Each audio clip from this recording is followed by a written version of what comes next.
The great halls of the Kethari Empire glowed with silver light, polished until they shone like stars. Princess Lyra walked slowly through them, her long gown flowing like liquid metal behind her. Her face was calm, proud, trained to show no weakness, but inside her heart was restless. For days she had heard whispers about a strange prisoner taken from the human warship. Everyone in the court spoke of him as if he were an animal, something dangerous and uncivilized. But Lyra's curiosity was stronger than her fear. She was not like the others of her race. Where they saw only enemies, she always searched for meaning. She wanted to understand why humans fought so desperately against an empire that was larger, stronger, and older than them. The war had begun quickly. Humanity, small and new among the stars, refused to bow before the Kethari throne. They were offered a chance to surrender, to kneel, to accept their place as subjects. But instead of kneeling, they resisted. They sent ships that burned like falling meteors. They fought with weapons far weaker than the Empire's, yet somehow they made every battle costly. In one of those battles, a single human vessel had been captured. Most of its crew had died in the fight, but one survived. That survivor was now locked deep in the cells beneath the palace. The Empire wanted to display him as a trophy, proof of human weakness. But for Princess Lyra, he was not a trophy. He was a puzzle. Her steps echoed as she descended into the prison. The guards saluted, their eyes confused but obedient. No one questioned the will of the heir to the Empire. She moved past the iron doors until she reached the final chamber. Inside, sitting against the wall, was the human. He looked different from her people. His skin was a warm color, his hair dark and tangled, his clothes torn from the fight. He was thinner than the soldiers she knew. Not armored, not genetically enhanced, yet there was something in his posture that caught her attention. He sat straight even though chains bound his wrists. His face was tired, bruised, but his eyes, those human eyes, shone with fire. For a long moment, Lyra simply stood there watching him. She had met warriors from many worlds, but none had looked at her like that. There was no fear, no bowing of the head, no desperate begging. Instead, there was a quiet strength. Finally, she spoke, her voice smooth and commanding. "You are human." The prisoner gave a small nod. His voice was rough when he answered, but it carried no tremble. "My name is Elias." Lyra tilted her head. Her people rarely used names when speaking of enemies. They were categorized, studied, reduced to numbers. But this human gave his name without hesitation, as if daring her to remember it. "You fought against the Empire," she continued. "Why? You must have known it was hopeless." Elias's lips curled into a faint, weary smile. "Maybe it was hopeless. But hopeless doesn't mean worthless. Some things are worth fighting for." The word struck her in a way she could not explain. She was used to soldiers swearing loyalty out of fear of the Emperor. She was used to hearing warriors claim they fought for the throne, for the Empire's glory. But this human spoke differently. He did not mention power. He spoke of worth, as if his struggle held value even in defeat. Lyra stepped closer, ignoring the nervous shuffle of the guards outside. "Humans are reckless," she said softly. "You fight wars you cannot win. You spread across the stars without caution. My scholars call you unstable." Elias let out a quiet laugh. "Even in chains, even bruised and bleeding," he laughed. "Maybe we are unstable. But we don't stop. We keep going. Even when the universe tells us we should fall, that's what makes us human." The sound of his laughter stayed with her. No Kethari prisoner had ever laughed in front of her before. They usually cried, begged, or shouted curses. But this human, he seemed untouched by despair. Lyra's heart tightened in her chest. She was not supposed to feel this way. She was a princess, trained to remain cold, distant, untouchable. Yet standing in front of this single human soldier, she felt something stir inside her. A flicker of curiosity that was almost dangerous. She lowered her voice as if sharing a secret. "Do you know what my father plans for you?" Elias's gaze did not waver. "I can guess.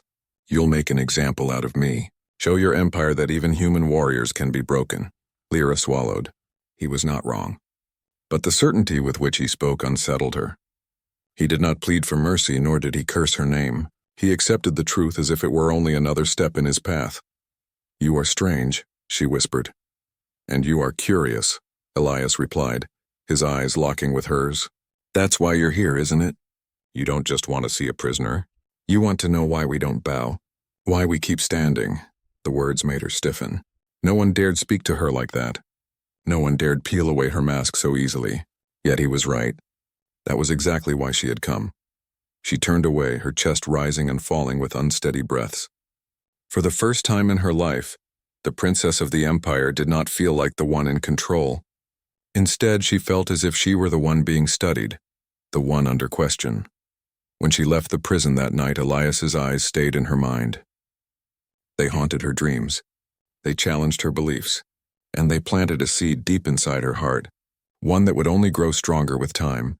The empire saw a prisoner, but Lyra, though she could not yet admit it, had seen something else. She had seen a spark. The days passed, yet Princess Lyra found herself unable to forget the human's eyes. No matter how many royal meetings she attended, no matter how many scholars presented reports about war progress, her mind drifted back to the prison chamber. The fire in his gaze was unlike anything she had ever seen. It was not the fire of hatred. It was the fire of someone who believed in something greater than himself. At first, she resisted the urge to return. A princess of the empire did not waste time on prisoners, but curiosity gnawed at her heart like a secret hunger. One evening, she finally gave in. Wrapped in a cloak, she walked again through the silent halls, past the guards, and down into the cold stone depths. The human, Elias, was awake when she entered. His chains clinked faintly as he shifted, lifting his head to watch her. There was no surprise in his eyes, as if he had expected her. "You came back," he said quietly. Lyra frowned. She was not used to being spoken to so simply. People usually bowed, addressed her with titles, and lowered their voices in her presence. Elias did none of that. His tone was calm, plain but not disrespectful. "I have questions," she said firmly. He gave a small smile, then asked. For a moment she hesitated. She had spent hours thinking about what she wanted to know. There were many questions, about his world, his people, his stubbornness. But one question had burned brighter than the rest. She took a step closer, her voice lowering. "How do humans multiply?" Elias blinked, clearly surprised. Then unexpectedly he laughed. His laughter filled the quiet chamber, bouncing off the stone walls. Lyra stiffened, offended for a moment, but there was no cruelty in his laugh. It was warm, almost playful. "You ask that so seriously," he said. "As if it is a secret weapon." Lyra's silver eyes narrowed. "It is not a joke. My scholars cannot explain your numbers. You spread faster than most species. In the time it takes others to carefully grow their populations, humans swarm like wildfire. My empire wishes to know why." Elias tilted his head, considering her. His face was tired, bruised from old wounds, yet when he smiled it was like a light breaking through storm clouds. "It's simple," he said softly. "We multiply because we love. Families bring new life. Two people come together and they create more. Sometimes it's hard, sometimes it's dangerous, but we do it anyway, because every child is hope. Every child is a promise that tomorrow will be better." Lyra blinked, stunned. She had expected technical answers, explanations of biology, maybe a secret enhancement. She had not expected this. "Hope?" she repeated, almost whispering. "Yes, hope." Elias leaned back against the wall, chains clinking softly. On Earth, when a baby is born, it doesn't matter if the world is cruel. Parents look at that child and see a reason to fight harder, to survive. That is how we grow. Not through perfect design, not through control, but through love and stubbornness. Lyra's heart pounded strangely in her chest. The word love was rarely spoken in her world. In the Empire, children were engineered. They were selected in laboratories, perfected in tanks, then raised by chosen caretakers. No one risked weakness. No one risked flaws. Everything was calculated. Her voice trembled before she could stop it. "That sounds dangerous. What if the child is weak? What if it fails?" Elias's eyes softened. "Then we love them anyway. We fight for them anyway. Because weakness doesn't make life worthless. Sometimes weakness teaches us strength." The princess fell silent. She did not know how to respond. No one in the Empire would ever say such words. Weakness was erased. Imperfection was destroyed. Yet here was this human bound in chains, speaking proudly of love, of imperfection, of hope. Lyra turned her head slightly, hiding the confusion in her eyes. "My people would call that foolish, wasteful." "Maybe," Elias admitted. "But it's our way. We don't measure life by usefulness. We measure it by love. That's why even when the Empire crushes our ships, more humans rise to fight. Because we're not just fighting for ourselves. We're fighting for our children and their children after them. The words echoed in her mind like a bell. For a long while, neither spoke. The silence was heavy but not uncomfortable. Lyra's gaze drifted to the chains on his wrists. For the first time, they seemed wrong, like a crime against something pure. Finally, she found her voice again. "You are strange, Elias of Earth," he smiled faintly. "And you are curious, Princess of Stars." The way he said it made her chest ache. No one had ever spoken to her like that before. Without fear, without worship, without calculation. Just honesty. When she left the chamber that night, her steps were slower, her mind heavier. She had come seeking a scientific answer. She had expected numbers, formulas, strategies. Instead, she carried with her something far more dangerous. She carried the idea of love. As she walked through the palace corridors, she thought of the children Elias had described. Tiny, fragile, yet powerful enough to inspire armies. She imagined parents holding them, singing to them, promising them a future. The image burned in her heart, both beautiful and painful. For the first time in her life, Princess Lyra questioned the teachings of her empire.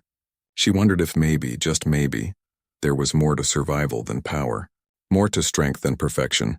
And though she did not yet understand it fully, she knew one thing with absolute certainty. The human had planted a seed inside her soul. Princess Lyra could not sleep. Each night she lay beneath the golden canopy of her royal chamber, but her thoughts wandered back to the human in chains. Elias's words echoed in her mind like a song she could not forget. Words of hope, of love, of children who were worth fighting for. The Cathari Empire had always taught her that survival came from control, from perfection, from strength without flaw. Yet Elias spoke of weakness as if it held its own kind of power. He spoke of families and love as if they were stronger than armies. It made no sense, and yet it made her heart ache in ways she did not understand. The court began to notice the change in her. At meals, she grew quiet. In meetings, she asked questions about the war, questions that sounded too soft, too hesitant. Her advisors exchanged wary glances. They whispered behind her back. One evening, her chief advisor, Lord Kale, confronted her directly. His voice was sharp, his tone respectful but cold. "Princess, you must not waste your time with that human. He is a prisoner. His words are poison. They are meant to weaken you." Lyra lifted her chin, her silver eyes steady. "If truth feels like poison, perhaps it is our empire that is weak." Kale stiffened, shock flashing across his face. "Your Highness, forgive me, but such thinking is dangerous. Your father will not tolerate it. The Emperor believes humans are nothing more than insects crawling into places they don't belong." Lyra's voice grew colder, and yet, insects can survive even when giants fall. The advisor's lips pressed into a thin line. He bowed and left, but Lyra knew the whispers would grow louder. Still, she did not stop. Her curiosity was stronger than her fear. She continued to visit Elias. Sometimes she asked questions. Sometimes she simply listened. He told her stories of Earth, of rain falling against rooftops, of fields where children ran barefoot, of mothers who sang lullabies in the dark. He spoke of mistakes humans made, of wars they fought among themselves, but also of how they always rose again, building new futures from ruins. Lyra found herself drawn to these stories more than she expected. They were simple things, small things, but they carried a strange beauty. They painted life in colors she had never seen in her empire's laboratories or courts. One night she asked him a question that had burned in her mind for days. "Elias, why do your people stand against us? You must know you cannot win. The empire is vast. Your kind is small." Elias looked at her with tired but steady eyes. His voice was quiet, but there was no doubt in it. "Because surrender would mean our children grow up in chains. We don't fight for ourselves. We fight for them. Even if we fall, we buy them time. Even if we die, we show them how to live free." His words pierced her like a blade of light. She thought of her own empire, of how loyalty was born from fear. No soldier in her father's armies would ever say such things. They fought because they were ordered. They lived because the emperor demanded it. But these humans, they fought because of love. That night, when Lyra left the prison, her chest felt heavy. She walked the corridors like a ghost. Servants bowed, soldiers saluted, but she hardly saw them. Elias's words repeated in her heart, and she could not silence them. Days passed. The court grew restless. Rumors spread like fire. The princess visits the human too often. The princess listens to him more than to her own people. The emperor himself began to ask questions. When Lyra stood before her father, she felt the weight of his gaze. His throne was carved from black stone, towering over the hall. His voice was thunder. "I hear you waste time with a prisoner, child." Her heart raced, but she did not bow her head. "I seek knowledge, father. To understand the enemy is to understand the war." The emperor's eyes narrowed. "Do not let their sickness infect you. Humans are weak. They fight like animals. Their numbers mean nothing before our power. Do you understand?" "Yes, father," Lyra answered, though her voice trembled slightly. She lowered her eyes to hide the storm inside them. But when she left the throne room, her mind burned with defiance. She could no longer believe the Empire's words completely. Elias had shown her something different, something she could not unsee. That evening, she returned to his cell once more. He noticed her troubled face at once. "You argued with them, didn't you?" he asked softly, her eyes widened. "How did you know?" Elias smiled faintly. "Because you're here. People don't risk the Emperor's anger unless something in them has already begun to change." Lyra lowered her gaze, feeling her chest tighten. "They call me foolish. They say your words are poison." "And what do you say?" Elias asked. She looked up at him, her voice trembling but firm. "I say your words feel more alive than all the commands of my empire." For a long moment, silence filled the chamber. Then Elias spoke, his voice gentle. "That's because our words are born from love, not fear." Her throat ached. She wanted to deny it, to push away the feeling, but she could not.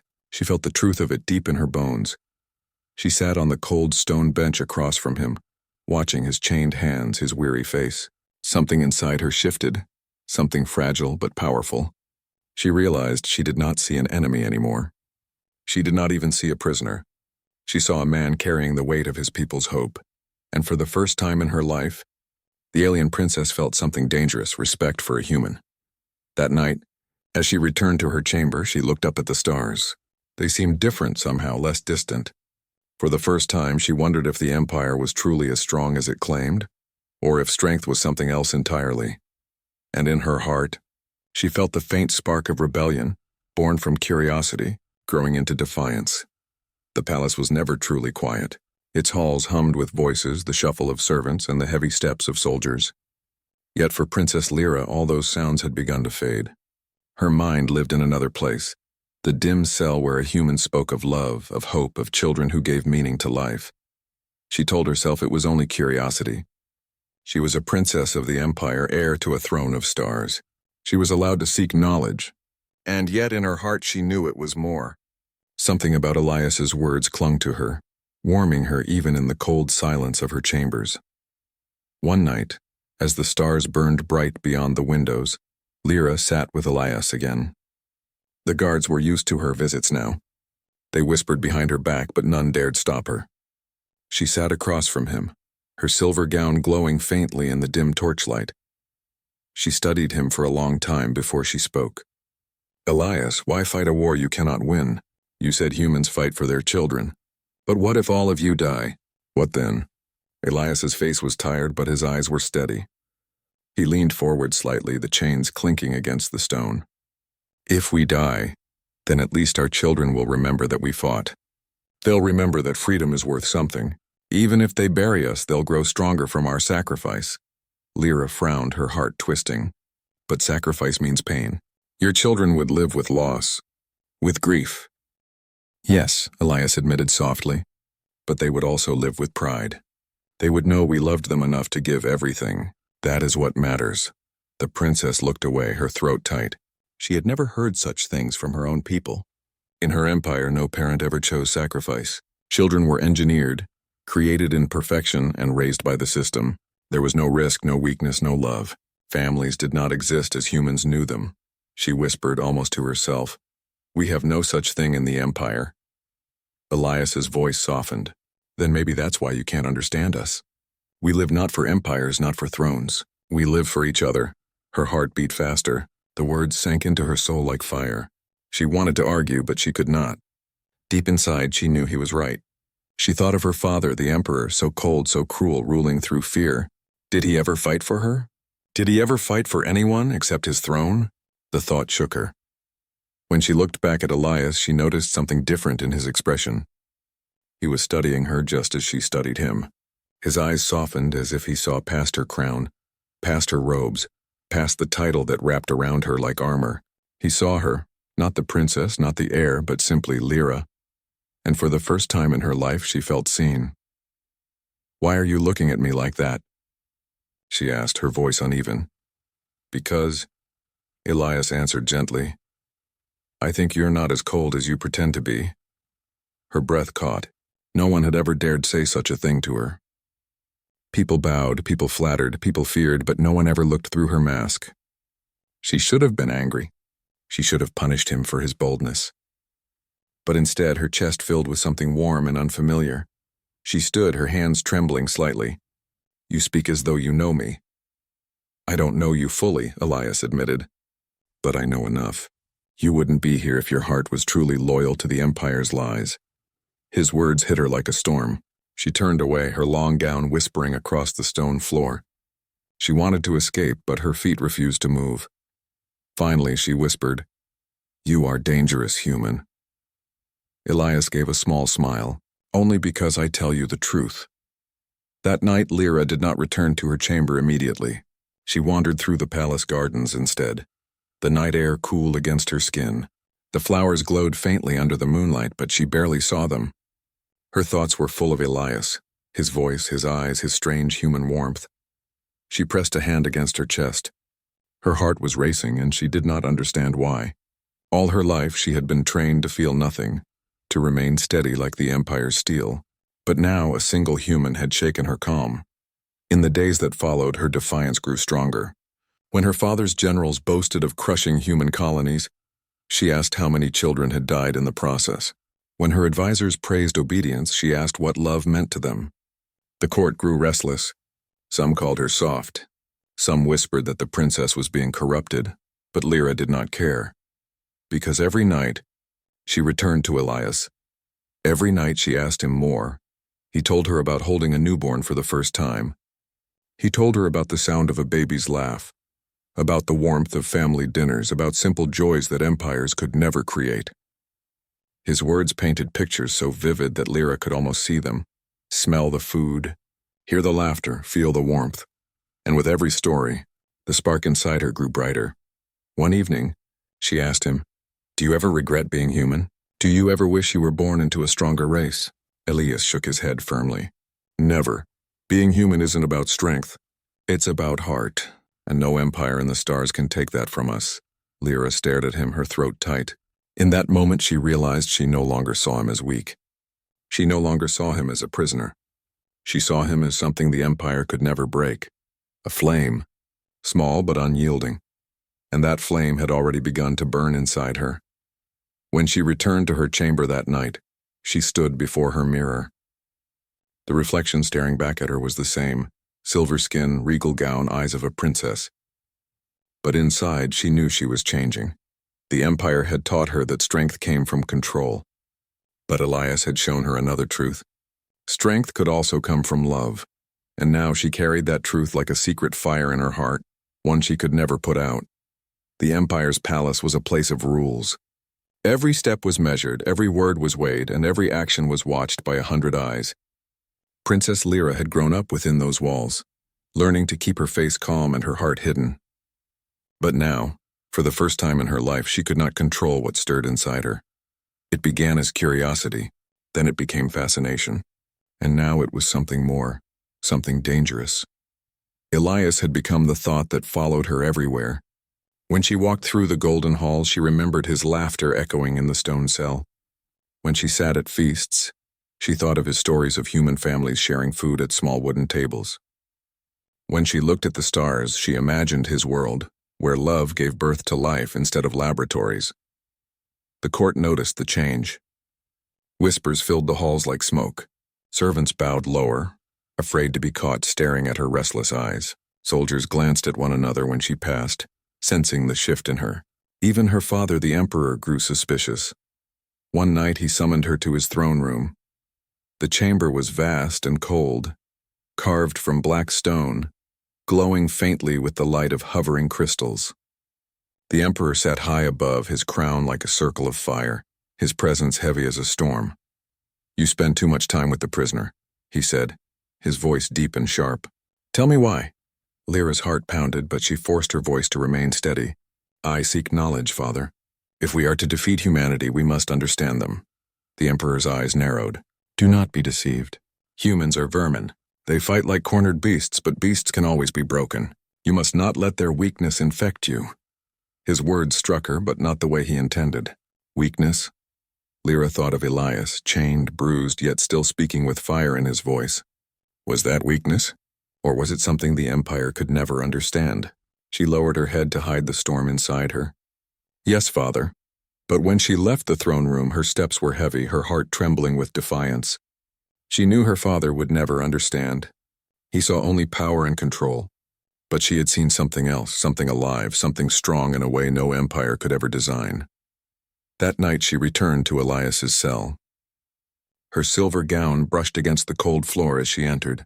The guards gave her uneasy glances, but obeyed her silent command to leave. When the heavy door closed behind her, it was only the two of them. Elias sat against the wall, chains around his wrists, but he lifted his head at once when she entered. His tired face softened, and for a moment Lyra forgot he was a prisoner. He looked at her as though she were not a princess, not the heir of an empire, but simply a person. "You're troubled," he said quietly. Her lips parted, and for once she did not know how to answer. She wanted to keep her mask, but with him the mask always fell away. She stepped closer, her voice trembling. "My father says you are weak, that humans are vermin." Elias gave a small, sad smile. "Maybe we are weak compared to your empire. But weakness doesn't mean we're worthless. Sometimes weakness teaches us to fight harder. Sometimes weakness becomes strength." Lyra's chest ached. She sank down onto the bench across from him, her hands trembling against her lap. "Why do your words always feel stronger than ours?" Elias tilted his head. "Because ours are born from love, not fear." Silence filled the chamber. The torches flickered softly, throwing shadows across his face. Lyra's gaze dropped to his hands bound by chains. Without thinking, she reached out. Her silver fingers brushed against his rough, calloused skin. Elias froze, surprise flashing in his eyes. For a heartbeat, neither moved. Then slowly he turned his hand, letting her touch settle against his palm. His skin was warm, alive, real. A spark passed through her body, sharp and terrifying.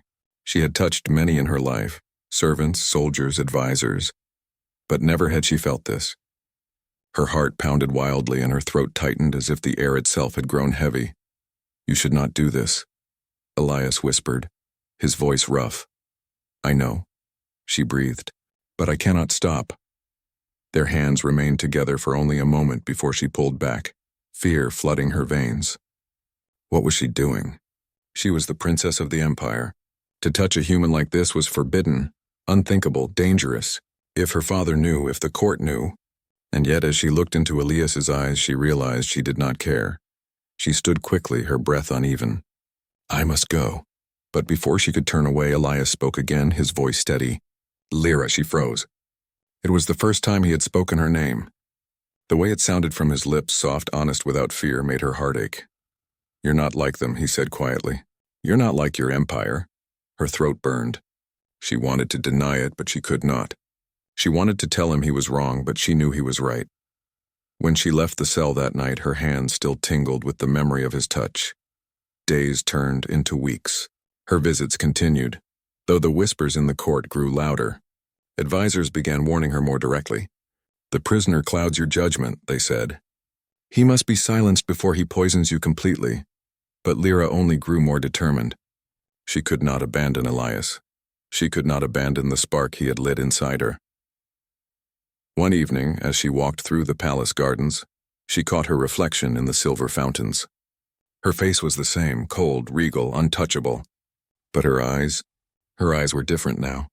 They carried warmth, fear, and something she dared not name. It was forbidden. It was dangerous.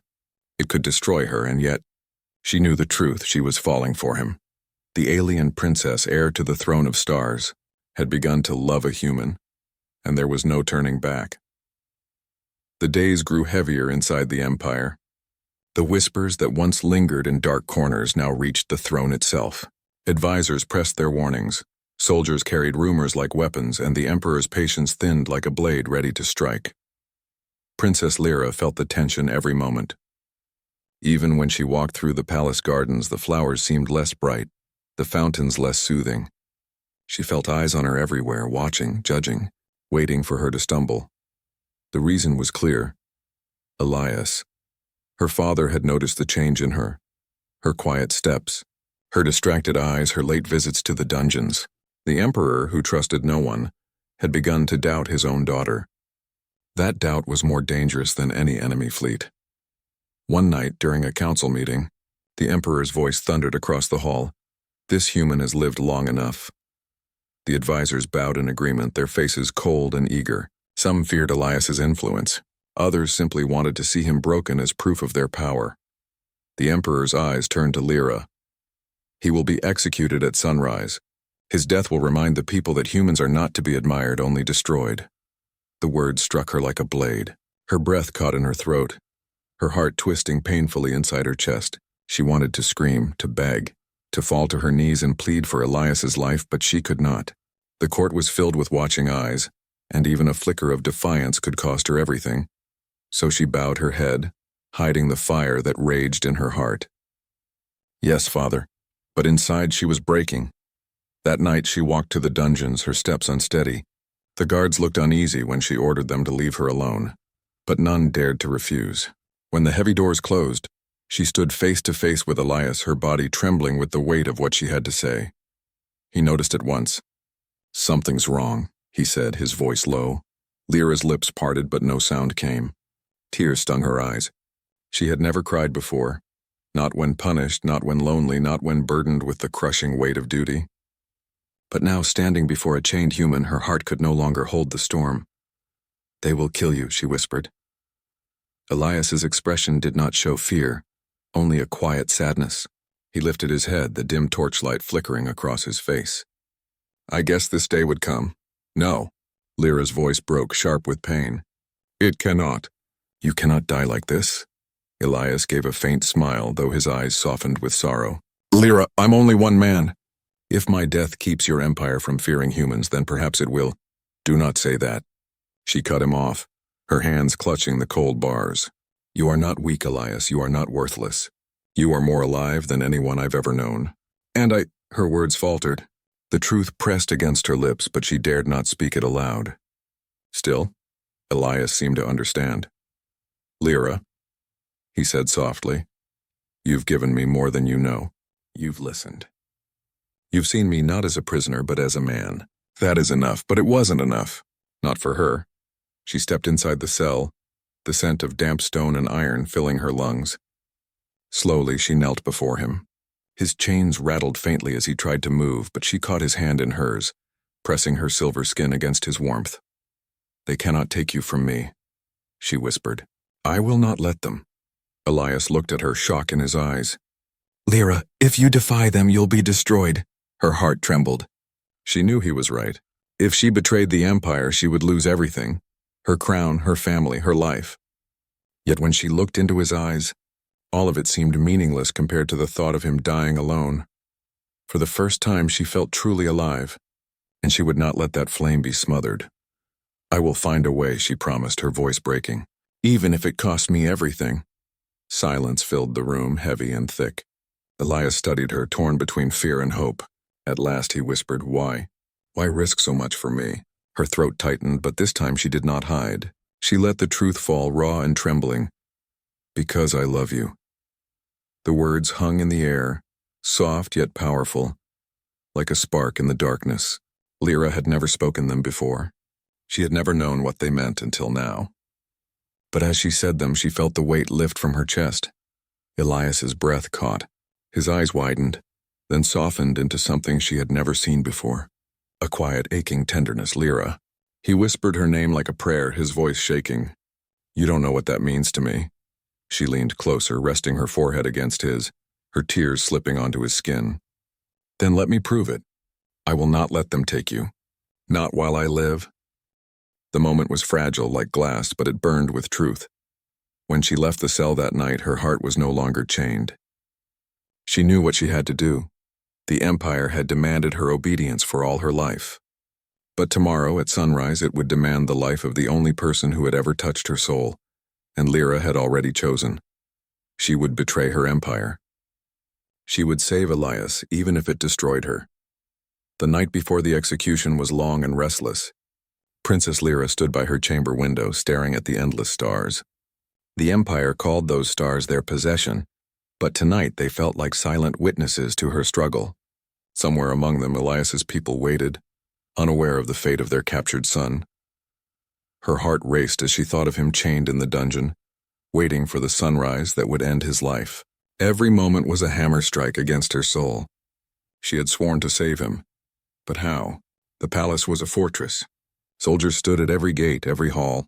The emperor himself would watch the execution. To defy him was to defy the empire itself. And yet Lyra's decision had already been made. Love had already chosen for her. When the first pale light of dawn touched the horizon, the palace stirred.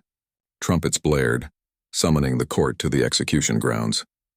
Nobles wrapped themselves in jeweled robes, eager to see the human's end.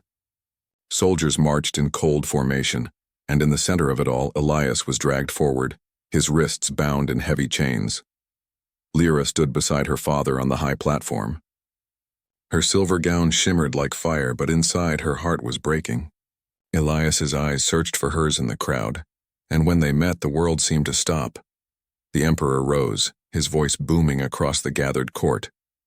"Behold, this human dared to resist the empire. Today his death will remind all species that defiance is hopeless. We are eternal. We are unbroken." The crowd roared in approval. But Lyra felt only rage and grief. She glanced at Elias again. His face was bruised, his body weak, but his eyes still burned with the same fire he had shown her from the very first day. That fire gave her strength. The executioner stepped forward, raising a blade that gleamed in the morning light. The moment had come. Lyra's breath caught in her throat. This was it. Her choice was no longer a thought. It was now or never. Stop. Her voice rang out like a thunderclap. The crowd gasped. The executioner froze. The emperor turned, his eyes blazing with fury.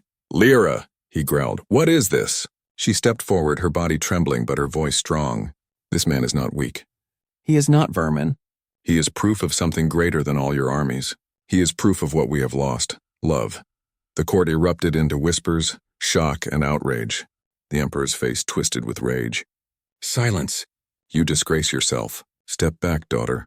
But Lyra did not step back. She descended the platform stairs, walking toward Elias. The guards moved to block her, but she lifted her hand, her authority as princess freezing them in place.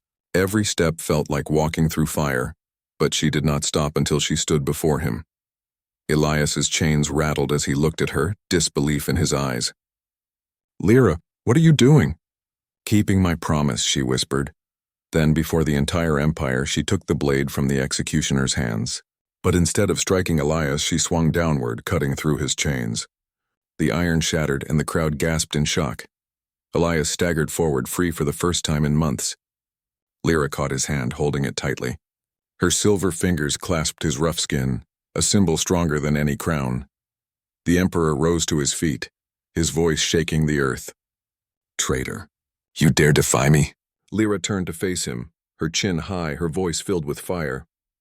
"I am not your weapon. I am not your shadow. I am your daughter, but I am more than your chains. I choose love. I choose life." The crowd roared in chaos. Some shouted in anger, others in disbelief.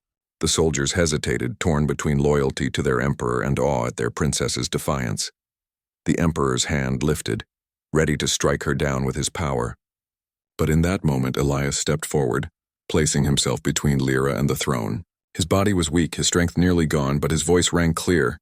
"You call humans weak," he shouted, "but look at her. Look at your own daughter. She found strength not in fear, not in control, but in love. That is what makes us strong. That is why you fear us." For a heartbeat silence covered the courtyard. Every eye turned to the emperor, waiting for his wrath. But in that silence, something stirred among the people. A murmur, a flicker of doubt, a spark of hope. Lyra felt it too. The empire had ruled by fear for so long, but in that single moment fear had cracked. The emperor roared in fury, but the damage was done. Soldiers hesitated, their grips on their weapons unsteady. Servants in the crowd whispered with wide eyes. And for the first time, the Empire trembled. Lyra pulled Elias close, her heart pounding. "We have to go," she whispered. Together, they turned and ran. The courtyard erupted into chaos, guards shouting, nobles screaming, the Emperor's voice thundering curses. But in that chaos, they found a path. Hand in hand, they fled through the palace, past silver halls and golden doors. Every step was a battle, every corner a danger, but together they were unstoppable. Elias stumbled, weak from chains and hunger, but Lyra held him up, her strength carrying them both. At last, they reached the star docks, where sleek ships rested like silent predators. Alarms blared as guards rushed to stop them, but Lyra moved with the fire of someone who had already chosen her fate. She struck down locks, opened doors, and led Elias into a small craft. As the engines roared to life, the docking bay filled with shouts and weapons. But the ship lifted, breaking free of the Empire's grasp. Through the viewing window, Lyra saw her father standing at the edge of the bay, his crown glowing like fire, his fury burning across the stars. But she did not look away. For the first time, she met his eyes not with fear, but with defiance, and then the stars opened before them, endless and free. Inside the ship, Elias sank into the seat, breathing hard. His hand still held hers, their fingers entwined as though nothing could separate them. He turned to her, his eyes soft, his voice barely more than a whisper. "You saved me." Lyra smiled through her tears. "No, Elias, you saved me." The ship soared into the night, carrying them away from the Empire, away from chains, and into the vast unknown. For the alien princess and the human prisoner, it was not the end, it was the beginning of love, the beginning of freedom. And perhaps the beginning of a new future where the Empire's stars would no longer belong to fear, but to hope.